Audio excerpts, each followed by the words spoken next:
his beak shut with her fingers. Mafi let out a muffled trill of indignation. "They're meant to stay in the gutters, sir," Thorn answered.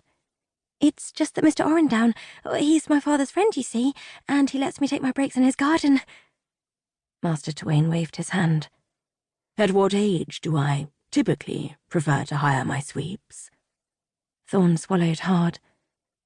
15 years old, sir." "And how old are you?" In that moment, with Master Twain looming over her, and people all up and down rain-soaked First Street looking over to see what the trouble was, Thorn felt like an errant dog being punished for doing its business on the rug instead of outside. 12 years old, sir," Thorn said meekly, her cheeks burning.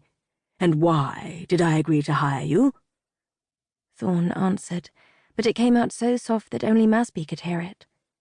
She held her broom close to her chest, a shield between her and the world. "What was that?" Master Twain cupped a hand around his ear. "Are you a mouse or a girl? Tell me, why did I hire you?" A small crowd had gathered around number 34 First Street. Thorn wished she could sink into the muddy cracks between the wet cobblestones and live forever in the cool, dark underground. In such a place, no one could find her and yell at her. No one could mistake her for her sister and then feel disappointed when they realized she wasn't. "You hired me, sir," Thorn said, her voice a mere thread of sound. "Because my sister is a harvester." "And not only a harvester," Master Twain carried on, "but the best one we've got." Then, realizing how many people were watching and whispering, he said rather louder than he needed to, "Rest assured, Thorn, that were it not for your sister, you would—" But then the most famous girl in area turned the corner onto First Street, and everyone flocked to her instead. "Brier!" they called, waving their hats, offering up gifts. Frosted cookies wrapped in sparkling paper, bundles of silver coins, chunky knitted scarves. "How are the storms looking? Brier, tell us, how much lightning did you gather today? Is it true what people are saying? Are the storms fading?" Brier Skystone of the Vale, riding down First Street on the back of her unicorn, Norwich waved at her many admirers. Everyone she laid eyes upon seemed to stand taller and straighter. "Storms go through cycles," said Brier, addressing the crowd with a smile. "Sometimes they are loud and energetic, sometimes they retreat to rest." Thorn stepped back into the pink rhododendron bushes, flanking number 34's front door, and with a pang in her chest, wished that she was already out of sight, back at home. The people of the area followed Brier down the road with shining eyes.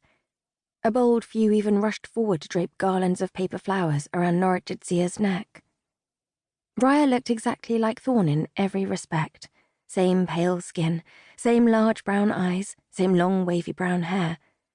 But if you stood the two girls side by side, you would immediately see past the physical similarities and notice the differences. One girl had shining eyes and an easy smile.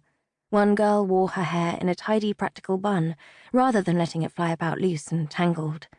One girl knew exactly what to say and how to say it. One girl was a blazing bright sun. The other girl was nothing but a shadow. Brier looked around the street and found Thorn hiding in the flowers.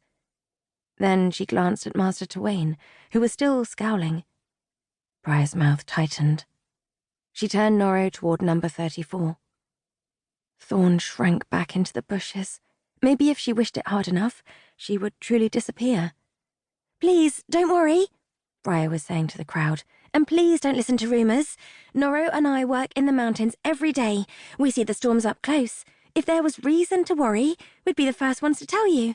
Isn't that right, Norro?" Norro, who Thorn knew would be bristling at the indignity of wearing flowers around his neck like a child's pony, said in his rich, smooth tenor, "Quite right, Brier." Then he poured one white hoof against the cobblestones and let loose residual lightning from his long, spiraled horn. The sour, hot smell in the air cut through the damp fog of area's streets, and when tiny white sparks snapped about Norro's horn like firecrackers, the crowd cheered. Brier reached down into the bushes, found Thorn's hand, and pulled. Thorn dug her heels into the mud for only a moment.